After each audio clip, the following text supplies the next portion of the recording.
Thanks for tuning in to today's episode where I interview Victoria Gasparini about thyroid disease. And she is known on Instagram as the Fed Up Thyroid and has a blog called the Butterfly Effect blog.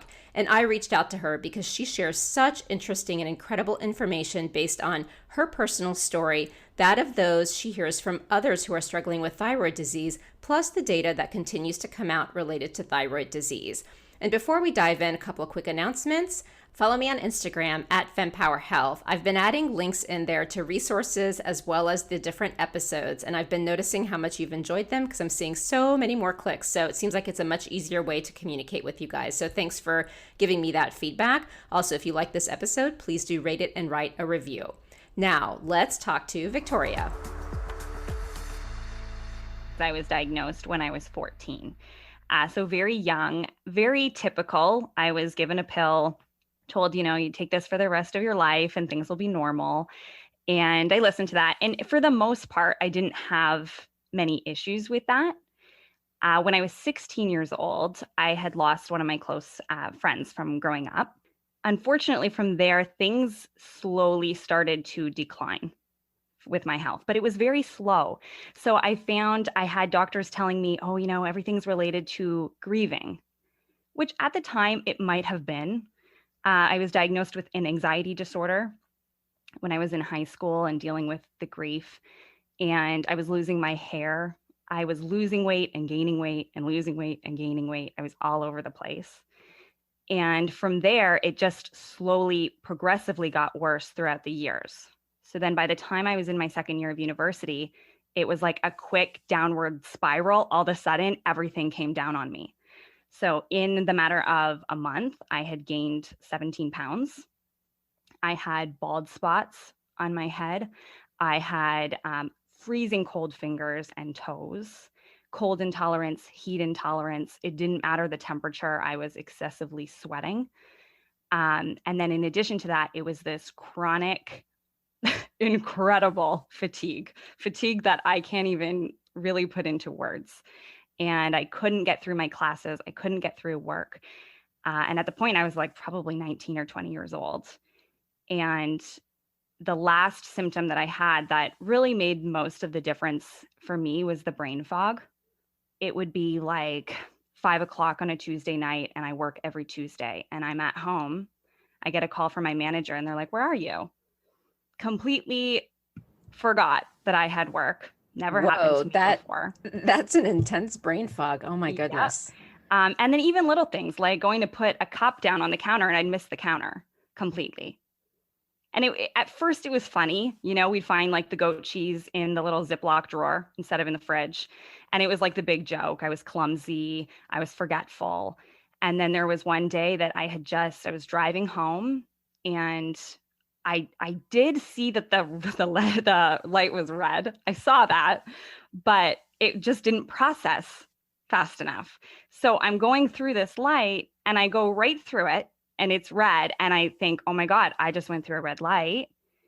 Thank God nothing happened. There was no cars coming. I didn't cause an accident, but it was just knowing that I was that close to it, that something was so, so wrong here. This was not myself anymore. From there, I had started doing my own research and everything was thyroid, everything. And I knew that I had a thyroid condition. So in my head, it was an easy fix. It was go to your doctor, get an increased dose of your medication, and then life's good again. And I can be a functioning, happy adult again and go to school and be successful. Well, that didn't happen. Went to the doctor and was told, nope, it's not your thyroid. Your thyroid's fine. You're depressed. And here's a prescription for an antidepressant. And here's a questionnaire that I pulled up from Google to see whether you're depressed or not, even though I already gave you a prescription. And I'll see you in 6 months. And I think back to that moment, and I feel like that could have broke me, and it probably has broke so many people. But thankfully it didn't. It inspired me to start a blog. It inspired me to start my social media and connect with people all over the world who have gone through such similar things. Wow.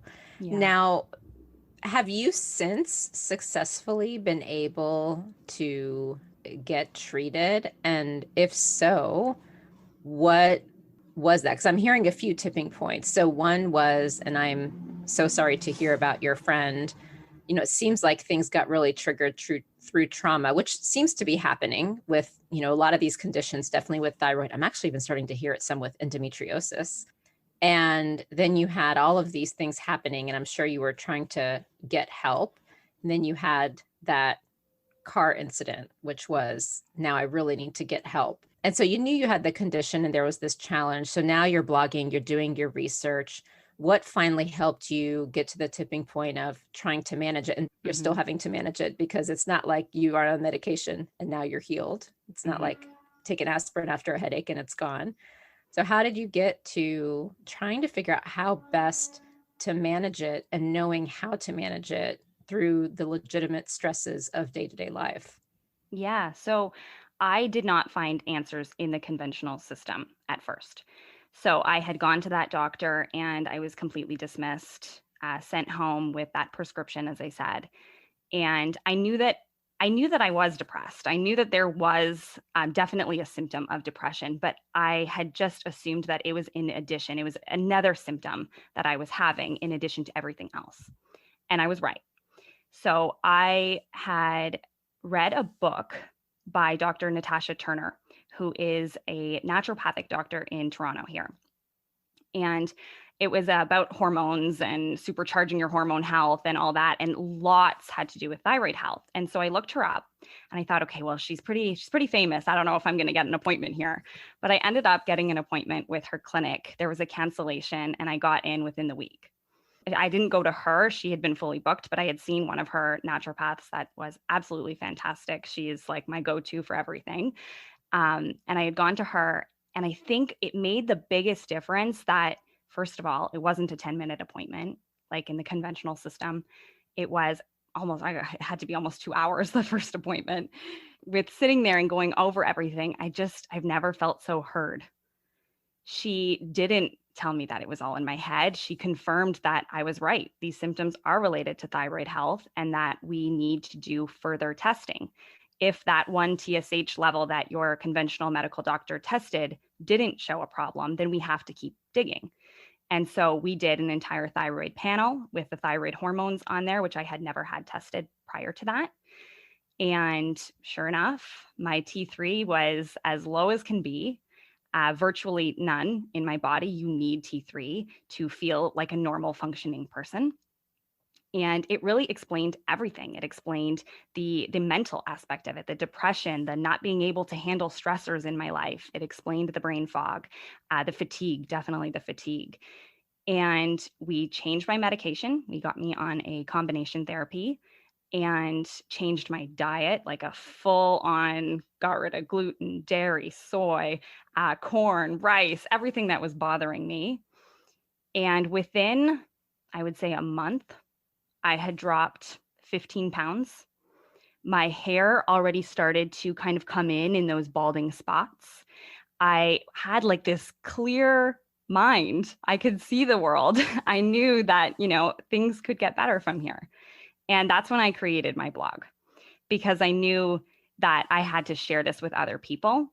But also I wanted a place, it was almost like at first a diary, really, just to kind of get everything out after seeing my naturopath. But it turned into this like big thing where everybody was writing to me saying, oh my gosh, I went through the same thing. And my doctor told me the same thing. And now we're all here and we have this amazing big community. And really, it was naturopathic medicine that got me there. So a few questions in there. And, again, everyone has a unique story, but the one I'm hearing from you, I mean, the specifics are obviously unique to you, but I think the themes I hear a lot in the interviews that I do. So just a couple of things. One, you mentioned that the full thyroid panel, it was the first time that you had it done, but at 14, you were diagnosed with a thyroid condition. Can you put the pieces together on that? And here's why I ask. Because my understanding, and I actually did an interview with Thyroid Change. It was the first episode for this season, which I know you had listened to. So thank you. And thank you, Denise, for creating that organization. And there we talked about the challenges of getting diagnosed. And so a lot of people will just test TSH, and more organizations and endocrinologists are coming around to the full thyroid panel, but it's not always the case. But through it's, I guess, your TSH, you were diagnosed, but it was the full thyroid panel that helped you better understand. So then what at 14 years old did they tell you? So I had gone to my MD, who at the time was a completely different doctor. She was my doctor growing up. I was very overweight, keep in mind. So 14 years old, I was about 210 pounds and probably related to my thyroid. To be completely honest with you, everyone in my family ate very healthy, and I seemed to really be the only one that struggled. I went to her and I told her about my struggles with weight. And she said, okay, let's do some blood work. In the lab work, she tested TSH and it came back high. Now, to this day, I don't know that number. At 14, I didn't know really to ask, right? But it came back high and I was diagnosed with hypothyroidism. She sent me to an endocrinologist, which I'm thankful for at the time. The endocrinologist tested TSH and my TPO antibodies. The TPO antibodies were also elevated. So that's when I had that confirmation that it was Hashimoto's disease that caused the hypothyroidism. And so the T3 hadn't been tested until after the car incident. Okay. Yes. Thank you for explaining that. Yeah. The other piece is diet, because you mentioned some of the specifics and you also mentioned a very important point, which is the triggers that impacted me. So how did you figure out, I hear gluten is bad, don't eat dairy. Yes, eat dairy. If it's this, if it's that. And there's so many like soy and there's so many discussions around it. So how did you figure it out? And what have you seen through the significant amount of research you've done and discussions with your community around, are there typical things that tend to work for those who are struggling with thyroid conditions? I had gotten on Synthroid, which is just levothyroxine. It's a T4 only thyroid replacement. I had given up gluten and it had nothing to do with me Googling anything. It was honestly, you just hear in diet culture that carbs are bad for you. So let's just get rid of carbs. And so I had done that. And within 8 months, I had lost almost 100 pounds. So I knew, for that to happen, for you to lose weight that quickly, obviously my body wasn't processing gluten properly. So when I went to see my naturopath, she said, okay, that's perfect. That's what we want, but we want to be completely off of it. Not even contamination. I don't want you cooking in the same pan as somebody who had gluten. Wow. Yes. Okay. So then in addition to that, she said, because I was so willing and so like desperate for help, she gave me a whole lot to deal with right away, where I feel like with a lot of patients, it's maybe more of a slow process. Like start with gluten and then do this and that and whatever. But I had just gotten rid of everything because I was desperate. I wanted to feel normal again. And so if that meant I couldn't eat cheese anymore, then I guess that's what it meant. And so I had gone home. And from that moment on, it's been 4 years now. I have not eaten anything with gluten, with dairy, with soy, with corn, with rice, really many grains. I can handle quinoa and buckwheat and those things. But I think it is very different for everyone. I know people who have achieved remission with Hashimoto's and they eat dairy. So I think that part is very individual. So let's talk about now moving into the themes that you're seeing, given all the folks that you're interacting as a result of your blog and you being so open with your story and experience. What would you say are some of the themes? We can maybe start with some of the challenges and maybe themes that you're finding are working. So a big theme is, and thankfully I didn't have to go through this, but it's people not being able to get a diagnosis. So I see that all the time. I have people who write to me saying, all the things you talk about are so relatable to me, but I can't get a diagnosis. And really, it shouldn't be that hard to get one, but it is in the conventional model because, again, they're only testing that one number. They're not looking into other factors. So I feel like that's a big, big theme. The other theme that I always see is people who are diagnosed with depression. So many people are told that they have bipolar disorder or depression or anxiety. And there was actually a stat I was looking at recently that 20% of people with bipolar disorder are hypothyroid and they're not treated for it. So it really makes you wonder, right? And they're treated with antidepressants and those things, but that's not going to help you if you have a thyroid condition, right? And if the reason for your your symptoms is because of your thyroid, then you need to be treated with thyroid medication or diet and lifestyle changes or both. And I appreciate you saying this, because when you were talking earlier about being put on the medication, it really struck me, because I think this is a women's health theme, and maybe it is broader with men's health too, but I'm not specializing in talking to experts on men's health specifically. So I'll state that caveat at least. But it does seem to be a theme that a lot of times, like, I talked to Dr. Allison McGregor about hysteria. And, is it that the woman is anxious and depressed, or is it she's frustrated that she hasn't been heard? With perimenopause, the hormonal changes, you're getting, severe anxiety. I have endometriosis, and I'm learning about the severe anxiety from that. And I'll be honest, to share my little mini story. So I'm in perimenopause, and I had interviewed Dr. Lara Bryden, who just wrote an incredible book about repairing your hormones after 40. And I had spoken to her about some of the stuff I was dealing with. And she said, why don't you just try some progesterone cream? And I didn't realize how poorly I was sleeping and the anxiety I was dealing with until I tried it and woke up, and I'm like, I felt like I just came back from a 3-week vacation. And my psychiatrist was asking me for 10 minutes in one of our appointments about this. He was like, wait, what? Because I'm like, am I on medication for the wrong reasons? And I'm not off my medication. So I'm not saying everyone, if you get these repairs, get off of all your medications. But this was the right supplement instead of additional medications to deal with the anxiety I was dealing with, because it was clearly hormonal as well in my case. And so it's just, it's fascinating to see, in so many different areas, like, where does depression and anxiety, and even you were mentioning bipolar disorder, where does it all fall in? Are there root causes causing it? Which is it a circumstantial thing? When is it where you need an actual medication specifically for that condition? It's really complicated. Yeah, no, absolutely. And I think the other problem is that because we're women, it's often blamed on the hormones, which it could be, but nothing's ever done about the hormones, right? So, you're told, oh, well, you're just going through puberty, and then, oh, you're a new mom. The hormones are crazy after pregnancy. That's what a lot of people are told. And then perimenopause, and then menopause. It never ends. Being a woman is a medical condition. Right. And unfortunately, there's not a whole lot of answers that we're getting from doctors other than birth control. And so I'm glad that you tried the progesterone cream, because I've heard great things for people that have low progesterone. Magical. Yeah, because I had also heard that a lot of doctors won't prescribe the suppository or the injection in a lot of cases. And, Dr. Bryden had said, try the cream, see what happens. And if it works, but not so well, maybe you can go to your doctor. But then she also said they don't prescribe it for inability to sleep well. You have to have different symptoms for them to give you the prescription version of it, which I thought was fascinating. So she was like, if you do go, say these words, then you're more likely to get the prescription.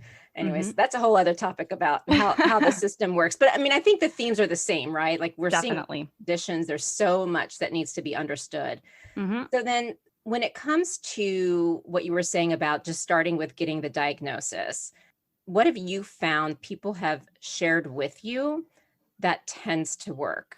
The other nuance too is I have a couple pages on various conditions on my website. So like thyroid disease, PCOS, endometriosis, and on them, each page I list the symptoms. And as I was putting the pages together, I'm like, I feel like I can copy paste the website, because the symptoms also overlap. So it's not just getting the full thyroid panel, but it's understanding, okay, if you have X, is it because of PCOS, thyroid disease, endometriosis, all of it? Some other combination of them? I mean, it's complex. So what have you found really works to get to this accuracy? I understand that seeing a naturopath is not attainable for everybody. And so I think being prepared going into any doctor's appointment is key. For me, it's do your own research. I call it Google University. Try to figure out the things that you really relate to and ask them. I always say, remember that you are the customer. Full thyroid panel is so important, especially if you're testing for a diagnosis. You want to do, if it's an MD, you want to do TSH, free T3, and free T4. If they don't check the antibodies, that's not necessarily a red flag. And I'll tell you why. It's really because it's out of the scope for a lot of MDs. They learn the very basics of thyroid disease. We give, T4 replacement if somebody has high TSH, but a lot of times they stop there. I would suggest finding a doctor that sends you to an endocrinologist when they see that those levels are off, whether it's just the TSH or if it's the thyroid hormones, send you to an endocrinologist to look into your antibodies. Also understanding that, like you said, my naturopath calls it a three-legged stool. So there's the thyroid, there's the reproductive health, and then there's the adrenals. Usually one of those is going to be off when you're feeling all of those symptoms. So if your thyroid is still coming up okay, which doesn't necessarily mean optimal, but if your doctor's telling you it's okay, then there's still other pathways to look into. You want to test your hormones, you want to test your estradiol and your progesterone. Like we were just saying, progesterone is huge. And the symptoms of low progesterone or of estrogen dominance often reflect those symptoms of thyroid disease. So that's really important. And then the last part there is the adrenals, which it's hard to talk about adrenal glands and adrenal health with your MD. It is, but that's something that I would still bring up, talking about cortisol and your stress hormones and how you can deal with those things as well. But as long as you cover kind of those three avenues, I think you should be good there. And my MD told me right off the bat, listen, I don't know a whole lot about desiccated thyroid, which is the combination treatment that I'm on, but I love that you are so passionate with your naturopathic doctor, and I support that fully. And if you'd like, I can email her back and forth. If I get any blood tests that I'm a little concerned with you, I'm just going to send them to her and we can just have a conversation. And she was so supportive of that. And I think that that is something that I also look for in an MD. If your MD is willing to send you out to look for answers, then they're probably on your side. I am a consultant in the healthcare industry, and my specialty is everything process. So I look at, how do all the disparate parts and everything in healthcare work and try to bring them holistically so that from end to end, it's a seamless experience. We all, because we are so busy, tend to work in our silo. And so I don't think it's something that's automatic because of capacity, training, ability to even think about it, to have that kind of coordination. I think it's rare to see. Would you agree if women are hearing this, to even say, like, let's assume the doctor just doesn't think about it. It's not that they refuse to. What if we suggest to them, would you mind coordinating with X other specialists? Yes, I think especially in the case with my newer MD, I would be so comfortable asking for that. And I am sure that she would go for that. What I have found is, one, the way a lot of times things will work is, and I see this especially on Facebook groups and Reddit, someone poses a question, everyone gives their opinion, but there's no medical background. So you have zero context why something worked or didn't for a given person. Mm-hmm. But then what I've also found, because I've been at this 10 years, I have found that you almost have to already know what you're looking for and Google it in an exact certain way to actually get what you're trying to get, because of my favorite thing, and I'm totally being sarcastic, search engine optimization. Yeah. So that also kind of filters how you get the information. So can you guide folks? Because, Google is great. It's great that we have access to so much more information, but we also have to tread with caution. So how would you advise someone to properly Google the information and how to leverage it? Because what I also heard is you bring that to your doctor. So, you never said use it as your diagnosis and treatment methodology. So tell us how that should work in an ideal way based on what you've seen. Yeah, absolutely. So misinformation is huge and running rampant right now. I'm sure you see it all the time. But it's hard when you're not a medical expert to find that information. And so I have a love-hate relationship with blogs. Obviously, I have my own, so I do love them. But when you're finding information on a blog, it's love-hate, I still do. And here's the thing. I think you can find information on blogs, but you need to find a blog that uses references and you need to look at those references first. The references need to be journaled sources. There can be a couple in there that are from other doctors, but find the information. If you find it interesting, you find it relatable to you, you have to do another search. You can't just print off that blog and go to the doctor, because you are going to get laughed at. You have to have that information. And so I think I always say, find 3 quality sources to back it up. Because even if you find just one, maybe good source, it might not be enough, right? One good source doesn't really mean a whole lot. It could have been based off a very, very small study. And I have people write to me all the time, I heard that I can't take this with my thyroid. And no, you can. There's lots of good information on this, but you found one article that says, oh no, don't take this because somebody had a bad experience with it. So I think just my big advice is find 3 sources to back up what you find interesting, whether it's in a blog or in a journal, and then use that. Okay. And this is actually also why I wanted to interview you, because I knew that even when you were posting on social media, you had those references. And I have to say, when I met you and we were talking, I'm like, hold on a minute, you're not already a doctor? And thank you. No, I mean, it's and so it's funny. And by the way, just for the audience, like so many doctors that I've spoken to who deal with conditions like this, they talk about how the patient really is the expert. And you kind of like, I remember in my fertility treatment, I could show up at my fertility my appointment where they would do the scan for how many follicles I had. I could read them like, oh, so I have 4 on the left and this on the right, and yep. Oh, it looks like it's measuring this based on what I'm seeing. And oh my goodness, like I mean, look, by no stretch of the imagination could I do self-diagnosis, but I certainly was able to understand what was happening. So I think it's important to qualify that. So anything else as far as themes with challenges and then recommendations for how to overcome those? Yeah. So I also see challenges with disparities in healthcare too, which I think is something that a lot of us don't focus on. So like I was saying earlier, not everybody has access to a naturopathic doctor, whether it be a financial issue or whether it be just there's no regulated naturopathic doctors wherever they live. Another thing was food. It's easy for me to say that there's so many gluten-free options out there and to buy organic fruit and vegetables, but not everybody has access to that. And I've really learned that through my blog, giving recommendations. It has to be so individual to people. And so I feel like that's a huge challenge. For overcoming that, though, I think having conversations about what we can do. You don't need to take 15 different supplements, but also taking 5 cheap supplements is probably pretty useless. So let's get rid of those.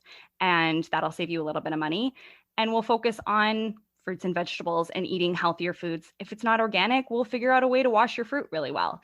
Those little things there make people feel like they're heard. And it's more likely that those people are going to make those changes when they feel heard. It's so easy to throw your hands up in the air and say, this is too much for me. I appreciate you having suggestions around this, because in more and more of my episodes, this is a topic that keeps coming up is, so what do we do about the disparate populations? And I struggle because this is such a system-wide issue and we can't even get the general basics right. And that adds another, layer of dynamics to take into account. And I get frustrated because I'm trying to share this information, but I also don't want to dismiss that that is an issue as well. And I'm actually researching, trying to find experts in this space to continue trying to offer solutions, because in some cases there aren't, but like I love the ones where I think the theme here is start small. And so, we talk about what are some ideal scenarios, but then there are little things that one can do given where you are at. Absolutely. Actually, I wanted to say too, when I had first done one of those for my school that I'm attending in the fall, there was like a little Discover CCNM, and that's the school. And I went on and we had a naturopathic doctor talking to us about treatment and about how every patient is so different.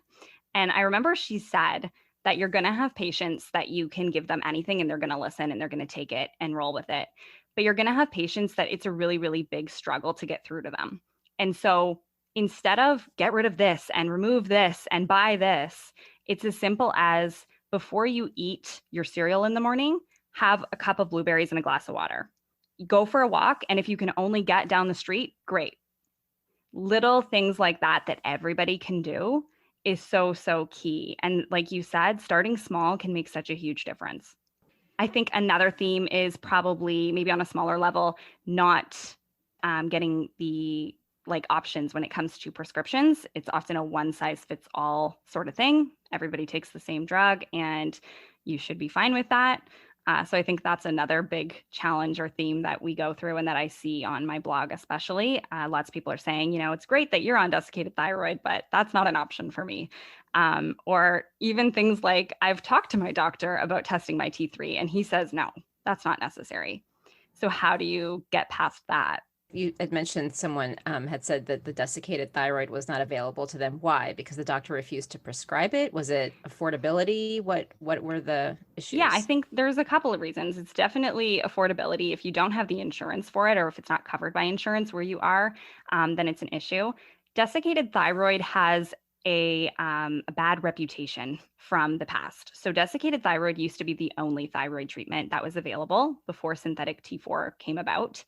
And it wasn't regulated. So there was no way to know that every time you were taking your medication, you were getting the same amount. And we have discovered with science that it's so key to be consistent with thyroid hormone. It has to be the same every single day, or it's going to be all over the place. Your health is going to be all over the place. And so I understand that. And I do know, I believe it was in the 70s or the 80s, T3 became very controversial, even as a synthetic T3. Doctors were using T3 to help patients lose weight. And it was working, except that a lot of people ended up with heart attacks, which is a side effect of too much T3. But my answer to that is that there is side effects to all medications that you're going to take. And if you're taking something irresponsibly, then it's going to cause some problems for you. Desiccated thyroid is regulated now. So when I take my desiccated thyroid medication in the morning, it's the same amount every single day. It's a little bit of T3 because you only need a little bit of T3, and it's mostly T4. And it comes from pigs, comes from an animal. So it's just mimicking the exact function of the thyroid gland. It's very similar in animals and in humans. So I think, yes, it's finances, definitely, because it's a very expensive treatment. They see people doing really well on it. Everybody wants to be on it. And Synthroid is very easy to produce. So it's very cheap, and it's the common option for doctors. What about management, like maintenance, I should say? What are the keys, or what should people be aware of for the long haul? And we want to make sure people feel that this isn't oh, great, for the rest of my life. Yeah. So Hashimoto's disease is a chronic disease, and chronic is lifelong. And so it isn't just a one-time fix. And I had to learn that the hard way. When I started taking the medication that I'm on and changed my diet and everything was just falling into place. I had never been so happy in my life. I felt like I could take on the world. And within a year of taking it, I had achieved remission. My antibodies were non-existent. On a blood test, it looked like I never had the condition, which I was told was impossible to see. And I honestly felt like I had finished the race. Like I crossed that finish line and I'm done. And now, I didn't go back to eating unhealthy or doing any of those things, but I felt like I could take over the world. And then my antibodies just skyrocketed a year later, and they are higher than they've ever been. And it makes you realize that, this is lifelong. And it's, what did they say? It's a marathon, not a sprint. It's something that you're always going to deal with. However, if it makes people feel better, when you've gone through those hard parts, you've gotten your diagnosis, you've gotten on the right medication, you have the tools in your toolbox to get through the flare-ups, to get through those bad days. And it goes from a bad life to a couple of bad days. It's not all the time. I know when it's coming on. I can feel when I'm about to come crashing down. And I know what to do in those situations. I know when I need to maybe get up my vitamin D, or maybe get rid of those gluten-free treats that I've been snacking on for the past couple of weeks, or I, stop drinking alcohol and those sort of things. And you make those little adjustments, and really it is manageable. I love the way you put that. And two, one of the things I'm learning when it comes to health, and you were just saying this, is and I just wanted to reiterate it, is it's not black and white. Like you were saying, you will have your treats here and there. I know you had your doctor who said no gluten at all. So it sounds like you're able to have some, but it's really moderation and, how often you're having something or how much of it. And, I'm assuming it goes with not just diet, but sleep, rest, not overworking. Oh, absolutely. Absolutely. The overworking is huge. For me, I think the hardest part is dealing with stress. I'm lazy when it comes to that. It's easy for me to change my diet. It's easy for me to cut things out. But when it comes to, sit for 2 minutes and meditate, I don't want to do it. No, absolutely. And by the way, I have to laugh that you called not wanting to relax lazy. just wanted to point that out. Yes, I did. So last question, Victoria, what is your greatest hope for women's health? For women's health, I think my ultimate goal is to have a healthcare system where women feel heard, whether it's conventional or naturopathic or whatever type of medicine somebody wants to go into. I just want women to be able to say, yeah, you know what? I can go to my doctor and that's a safe place.